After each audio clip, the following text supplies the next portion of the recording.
If you're planning an inferential research study, one of the first steps towards planning the study itself is determining which sample design is appropriate for your research. So today, we're going to review sampling design methodologies, and hopefully this will assist you in planning your research endeavor.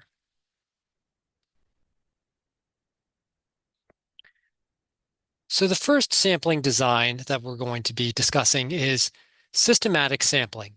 Systematic sampling is a probability sampling method where researchers select members of the population at a regular interval.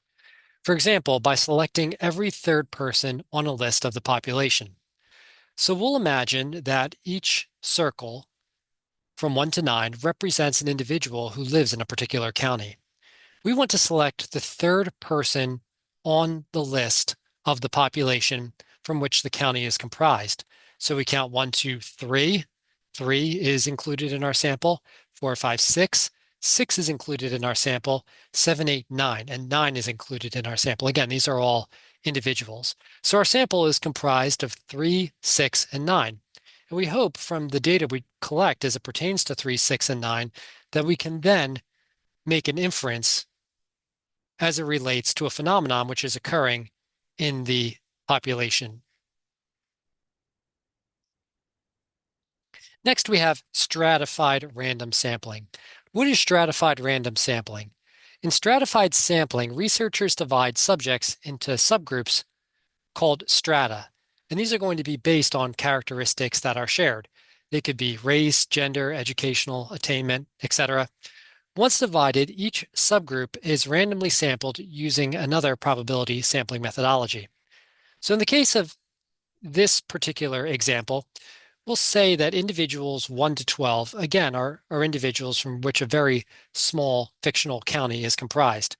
And we'll say that individuals 1 to 3 represent Caucasian white, 4, 5, and 6, Black African American, 7, 8, 9, Asian American, and 10, 11, and 12 could be Latin American. Once we have these individuals broken into various strata as it relates to race, ethnicity, we are then going to randomly sample an individual from each one of those particular strata subgroups. So in this case, we select 2, 4, 8, and 12. Again, these are all individuals. And from that, we then have our sample.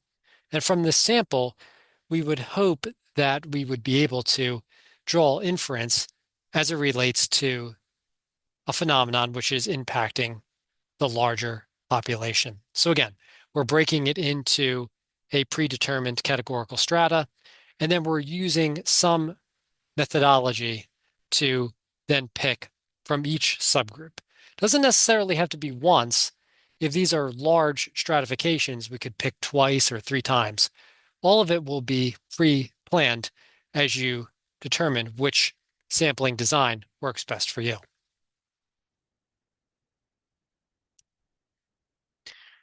Simple random sampling, as the name would imply, is probably the simplest methodology to remember.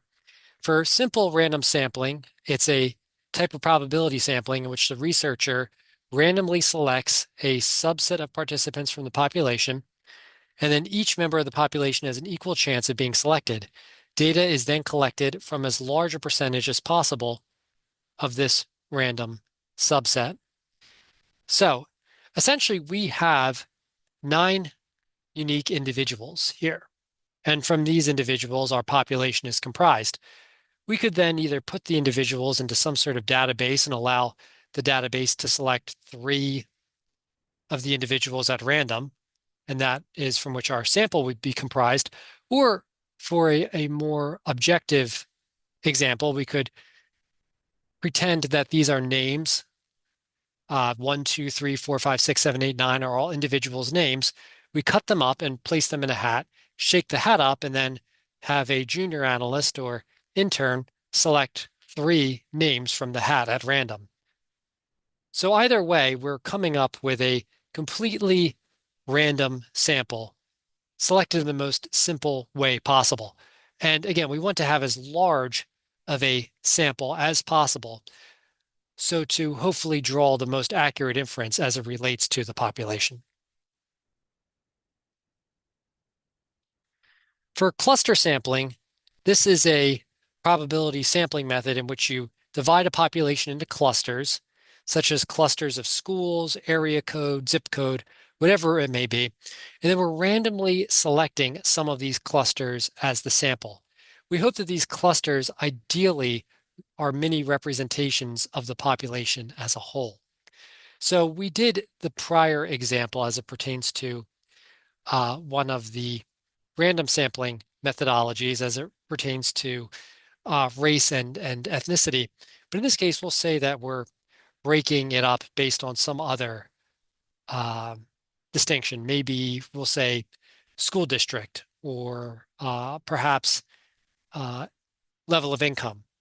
In either event, we're going to then select a predetermined number of clusters as in their entirety. So whatever the clusters, whatever the distinction as it pertains to breaking individuals into these clusters, we then take the clusters in their entirety, and from that, that is what our particular sample is comprised of. So in this case, we broke it into our population into 4 separate clusters based on some predetermined stratification. And then we selected 2 at random. So that being, looks like 1 and 4 and 7 and 8. And 1 and 4 and 7 and 8 now are our sample. And from that, we would hope that we would then be able to collect data as it results to that sample. And then as a result of such, draw inference. So we're breaking into clusters and we're selecting the entire clusters at random. We hope that the sample represents the population in its entirety. Two-stage cluster sampling is a bit different. In a two-stage cluster sample, a simple random sample of clusters is selected, and then a simple random sample is selected from the units in each sample cluster. So in this case, our population is 1 to 16. We're randomly placing individuals into clusters. All right, so we're going to imagine that this is randomly selected, these particular clusters. So 1, 2, 3, and 4 ended up in that cluster, not because they have anything in common, just because they were selected at random and then placed into a cluster. So we decided we were going to have 4 clusters as it pertains to our entire population. So we randomly place those individuals into 4 separate clusters. Again, not predetermined based on any particular stratification or categoricalization. We're just placing them at random. And then we're randomly selecting clusters. So we put everyone into clusters at random. We then select a certain predetermined number of clusters at random. So in this case, we're selecting the first cluster and the 4th cluster. And then from those clusters, we're then further sampling individuals at random.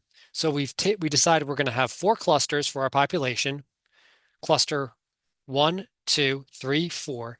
We then determined that we're going to select 2 of those clusters at random. We selected cluster 1 and cluster 4, and then we're going to select 2 individuals from each one of the clusters which were selected, in this case, cluster 1 and cluster 4.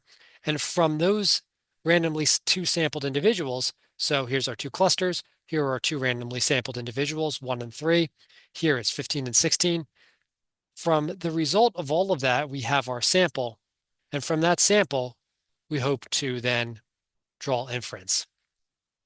So that is it for this particular lecture as it pertains to sampling designs. I hope that it was helpful, and I hope that it assisted you in your research, and if perhaps maybe even supplemented the information that you're receiving in your course if you are in a classroom environment.